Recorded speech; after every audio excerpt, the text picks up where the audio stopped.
हमको बहुत बड़ा सम्मान दे गए। इतना बड़ा सम्मान दे गए, हमें जो कोई देखता नहीं था वो पूरी नज़र से देखने लगा, हमें बुला बुला करके नमस्ते करने लगा, रास्ते में खड़े हो करके हाल चाल पूछते हैं। हमें बहुत बड़ा सम्मान दिया।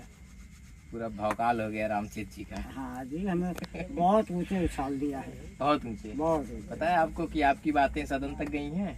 हाँ जी, सुबह सुना था हमने। सुना था? सुना था। एक बार मैं भी सुना दूं आपको? सुना दीजिए सर। मैं भी इनको सुनाता हूँ कि सदन तक इनकी बातें पहुँच गई। और रामचेत जी से जब राहुल गांधी जी मिले थे तो जो कुछ बातें हुई थी, राहुल जी ने उस पूरी बात को सदन में उठाया और उसमें जिक्र किया है इनकी पूरी उस कहानी का। मैं सुनाऊँ आपको? सुनना चाहोगे? हाँ जी, सुना दीजिए। चलो मैं सुनाता हूँ आपको। ये देखो, सुल्तानपुर के रास्ते पे देखो आप। एक भाई के साथ, मुझे भाई के साथ बैठा, उससे मैंने ये सवाल पूछा, आपको दुख किस बात का होता है? कहता है, राहुल जी, मेरा सम्मान सिर्फ मेरे पिता ने किया था और किसी ने नहीं किया। ये बात पता है जो सदन में हो रही है आपके बारे में?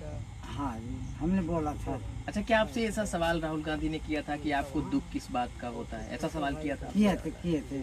तुम्हें किस चीज का दुख है वो बताओ।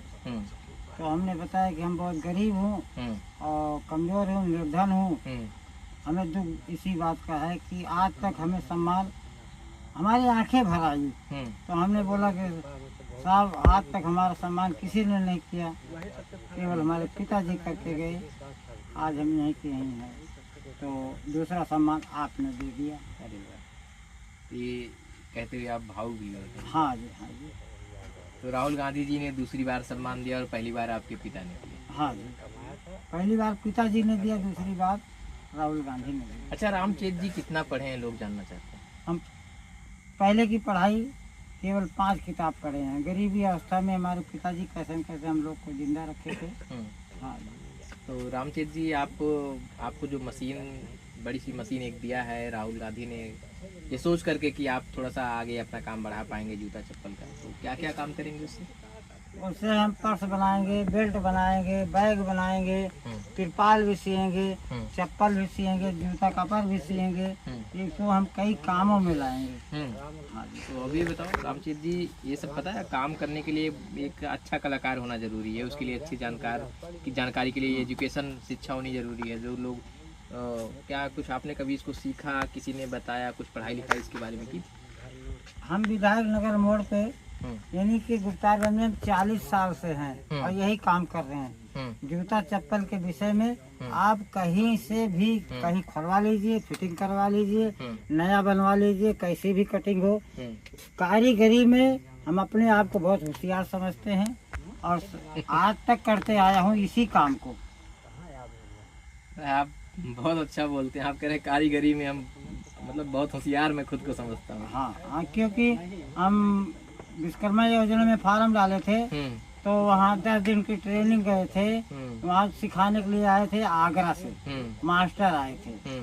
तो उन्होंने जो सिखाया ही। तो हमने उनसे बोला, साहब आप तो मशीन से हमसे बनवा रहे हो और हम हाथ से बनाते हैं। मशीन तो है नहीं मेरे पास। मेरे पास मशीन है नहीं सर, हम हाथ से बना के दिखा सकते हैं। बोले हाँ ठीक है। हमने हाथ से बनाया, मशीन से अच्छा हमने हाथ से बना करके उतार के दिखा दिया। तो वहाँ से साहब लोग चेक करने गए थे। तो बोला, मास्टर बोला, भाई इतने लोगों में रामचेत का जूता बनाया हुआ नंबर 1 पे है। अरे वाह। उन्होंने मांगा, जूता लाओ, दिखे। जूता देखा तो हमें बुलाया, हम भी आके खड़े हुए। बोले, रामचेत जी जूता आपने बनाया? हम कहा हाँ जी। बोले, कहाँ दुकान है? हम कहा विधायक नगर मोड़ पे। बोले, कितने दिन से काम कर रहे हो? हम कहा कि बहुत पहले से हमारे पिताजी कर रहे थे, उनके साथ हम जुड़े, 40 साल से जुड़े हैं। बोले, अच्छा ठीक, आप खड़े हो जाओ, ये जूता पकड़ो। जूता पकड़ा के हमारा इतने लोगों में केवल हमारा फोटो लिया। क्योंकि आपने हाथ से बनाया था। हाँ।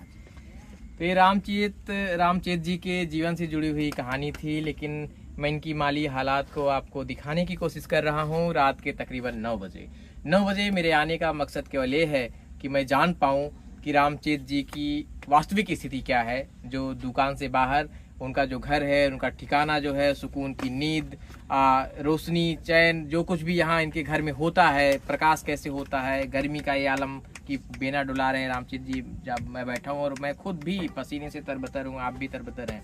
थोड़ा सा इस हालात को मैं दिखाऊंगा, आप देखिए थोड़ा सा घुमाकर कैमरे को, कि इधर से आप देखेंगे पूरा छप्पर से उस तरफ भी टूट गया है और एक तिरपाल छोटा सा लगा के, ये जिसको कहते हैं आड़ करने की कोशिश, यानी इसको घेरा है जिससे कुछ ऐसे जानवर वगैरह अंदर ना आ सकें। और यकीन मानिए कि आप जैसे अगर इस कहीं भी अगर पैर रखते हैं, हाथ रखते हैं, तो इतना कंजेस्टेड का एरिया है, ये कंजेस्टेड एरिया है कि कहीं भी आप हाथ रखेंगे कुछ भी तो आपको एक सामान कोई ना कोई टकरा जाएगा आपसे, यानी बहुत छोटा सा एक एरिया है, उसी एरिया के बीच में रहते हैं। और ये जो है छोटा सा एक खाट है जहाँ पर रामचेत जी सुकून की नींद लेते हैं दिन भर थकान के बाद, यहीं पर इनको सुकून मिलता है। और ये जो आप तिरपाल देख रहे हैं, इस तिरपाल के ऊपर ये जो छप्पर है, कि अगर इस तिरपाल को हटाया जाएगा तो इसके ऊपर केवल आसमान आपको नजर आएगा, छप्पर नहीं है। और इस तिरपाल को लगाने का केवल एक ही उद्देश्य है कि पानी जो है टपक करके रामचेत जी के ऊपर ना गिरे और इन्हें सुकून की नींद मिल सके। तो अब रामचेत जी, आपको तो पूरी दुनिया देखने लगी है। हाँ जी, हाँ जी, पूरी दुनिया देख रही है और मेरी गरीबी भी सुन रही है। तो अब राहुल गांधी जी को कुछ कहना चाहोगे? सदन तक आपकी बात पहुंचाई, हमारी बात सदन तक पहुंचाई। हमारे राहुल गांधी हमारे मसीहा हैं, हमको हमारे साथ बहुत बड़ा उपकार किया, हमारे बाल बच्चों को बहुत ऊपर पहुंचा दिए। चलिए, ये रामचेत जी थे जिनसे मैं बातचीत कर रहा था, उनकी माली हालात को दिखाने की कोशिश कर रहा था। आप ये देखेंगे, ये जो मैंने छप्पर वगैरह दिखाया है सब कुछ रामचेत जी का है। बगल में रखी हुई ये मशीन है, जो यही मशीन जो है उन्होंने दिया था, मशीन का यानी पावदान है, इसी से लोग उसको चलाते हैं। ये राहुल गांधी ने इनको भिजवाया है। अब इस तस्वीर के बाद कितने रामचेत की हालात बदलेंगे, इस तस्वीर के बाद कितने मोची समुदाय लोगों के ऐसी समस्याएं होंगी जो निकल कर सामने आ पाएंगी, कितने और लोग होंगे जो ऐसे लोगों के हालात बदलने के लिए सामने आएंगे, तो आने वाले वक्त में ही हम लोग समझ पाएंगे, जान पाएंगे। और इस हालात को भी मैं समझने की कोशिश कर रहा था। ये खबर आप देख रहे थे सुल्तानपुर से सीधा रामचेत के घर से रात के 9 बजे।